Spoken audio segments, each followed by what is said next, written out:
hope these tips helped an absolute ton. Hips, tips, all the same thing. Hope the tip for the hip helped. Tips don't lie. Oh, baby, when you talk like that. Tips don't lie, buddy. What's happening, guys? Nate here. You have clicked this video because you're playing at a 3.5 or a 4.0 level, somewhere in between, maybe even a 3.0, and you're having issues with the serve, and you're like, what is this number one error? Well, disclaimer, we made the thumb, we wrote all the content, and then I got here and I was like, there's two I want to talk about. So I apologize in advance, or you're welcome, either which way you look at it, I don't know. But let's jump right into it. The number one 1.5 thing that I see on the serve at that level that really takes away the ceiling of the serve is a disjointed knee bend. And what I'm talking about with a disjointed knee bend is this. A lot of players use their legs to get the toss up. All right, so think about this. All right, it's kind of nuanced. You probably don't even realize you're doing it. But as you want the arm to go down on the tossing arm, you bend. And then you raise back up with the toss. Well, why is this so bad? The problem is that once you've completed this knee bend to get the toss up, it becomes very hard to then bend again and load appropriately for the serve. So in real time, I would have to go, right? Like it's super difficult to time. So what's happening is players aren't really using their legs at all.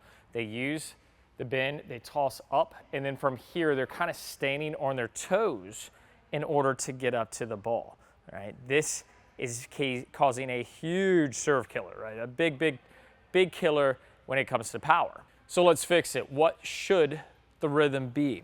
We want to get in a habit that when the arms are operating, they operate independent from the legs. Now, I'm not getting into rhythm at this level, meaning like front foot, back foot. That becomes a lot more advanced. And to be honest, even for the more advanced players who start at like the 4-5 level, I've actually asked players to do less within my coaching, right? So from here, we can even abbreviate the arms, whatever it might be. But I want to make sure that as my arms operate and I work to the power position, I then follow it with the knee bend, all right? So I want to go arms, knee bend, and then I want to go get it, right? So you can kind of think about it as toss, bend, go, right? I want that kind of cadence with the serve. That way I make sure I'm using my legs, and I don't need my legs to help me get the ball up.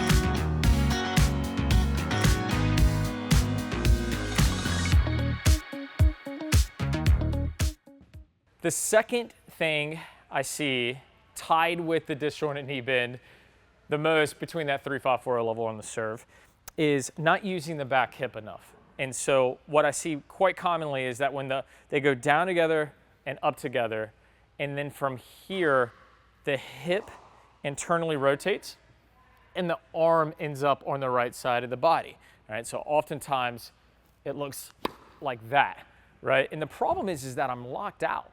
When I do that, immediately as my hip comes around, my arm can now only come around this way, and then a racket drop is really impossible. How do I drop past this? And then I have to over-rotate to the left in order to make it work. So how do we fix it? I want to make sure that as I toss, I use my hip. And from here, we should be able to draw a line from the hitting elbow to the tossing arm. But the important piece is that you'll see that my hitting arm is on my non-dominant side. It means that I'm actually coiling and I'm using this shoulder over shoulder in order to get power, right? That's where I'm gonna get the access to the most potential on my serve. So again, when you're going through the motion, make sure the foot is back enough. If you're in here, guess what? You're making it really easy to not get enough hip rotation. So slide the foot back, and when you go through your motion, make sure this hip opens. If you're not comfortable with tossing more that like 130 and you like being here, just make sure that you abbreviate and that you focus on the arms first, right? So I go here, right to left, and that right to left puts my arm in this position. Again, I toss, I go right to left, and it puts my arm in this position because the hip is open. My hip here is facing there. It's not facing Kenny on the 1s and 2s. If my hip is here, I'm locked out, and the serve potential is very, very low.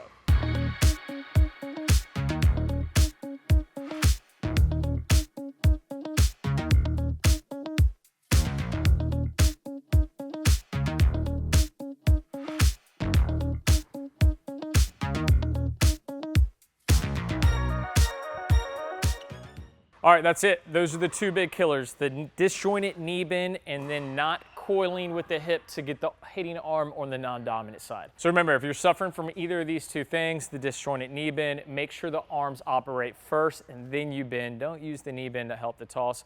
And if you're not coiling your hip, make sure that when you're working through your motion, your foot is far enough back so that the hip can open. And then make sure that as you're working through the motion, whether you're tossing at 12 or 1, the hip stays back so the arm can stay back. I hope these tips helped an absolute ton. Hips, tips, all the same thing. Hope the tip for the hip helped. Tips don't lie. Tips don't lie, buddy. Thank you so much for watching. I'll see you guys next time.